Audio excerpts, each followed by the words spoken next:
Okay, we have head coach Tony Francis and senior guard Alex Haley and freshman forward Callie Bildner.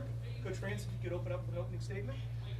Obviously, well, that's a great win for these kids, and as a staff, we just did, address the kids, and this is about them.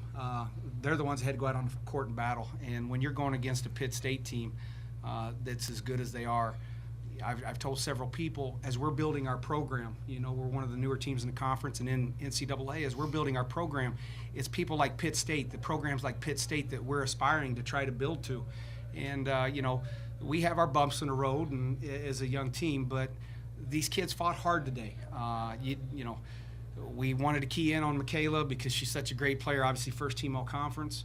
I thought we did a pretty decent job of making her work for what she got.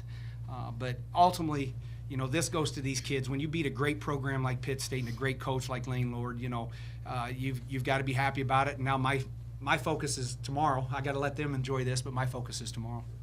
Questions for the players and coaches? Take us through that last offensive stand there. Well, obviously we had 2 fouls to give. My concern with the young team was let's not foul them while they're trying to shoot a 3. So I thought they executed that pretty well. We didn't want, I think it was Paige that caught the ball going to the basket, correct?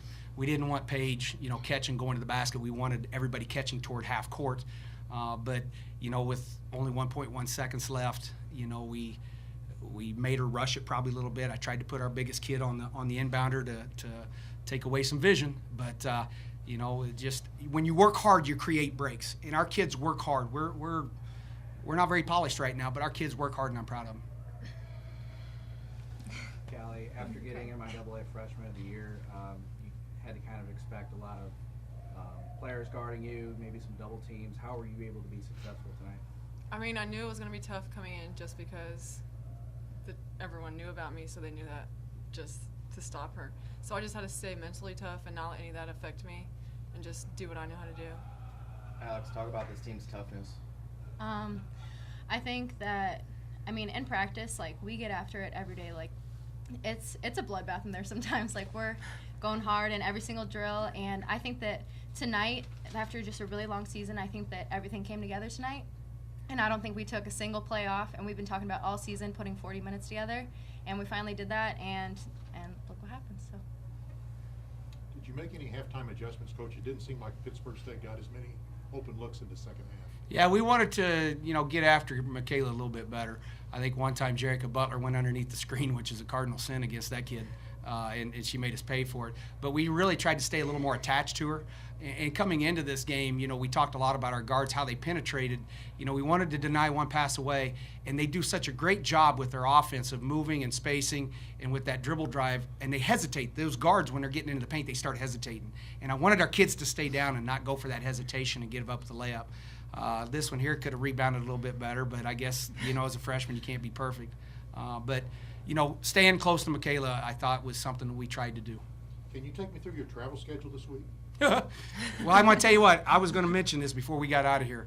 We've got a new administration at Lindenwood University, and Mr. Brad Walkler is our associate vice president, athletic director, and Betsy Foyts is our SWA. We were out at ended the season at Northwest and Missouri Western, and I decided to come home. I wanted to get home, gather their books, and Brad and Betsy and I discussed going to Nebraska Kearney. If we get that game, we would just like to stay out on the road. That's just a lot on these kids, and without hesitation, both said yes. Because since they've been there, they've talked about, it's going on a year now. They've talked about the student-athlete experience, and I just thanked him as we walked in to think about these young ladies and give them an opportunity to find success. And now I thank the girls for taking advantage of that opportunity. So they're probably better rested than we are? Probably, yeah, because we played Nebraska Kearney Tuesday night, got on the road Wednesday morning. We practiced at Missouri Western on the way down. We got here Wednesday evening, and we had a good practice yesterday. So, now it's all about legs at this time of the year. It's all about legs. Alex, what does it mean to you, senior year, and you're advancing for one more day at least? How does that feel? It feels amazing, honestly. Go ahead, you could cry. I'm a crier, big crier. But it feels amazing, honestly. I transferred here for my senior year, and it was the best decision I ever made. So. Any more? All right, thank you, ladies. Thank you. Thank you.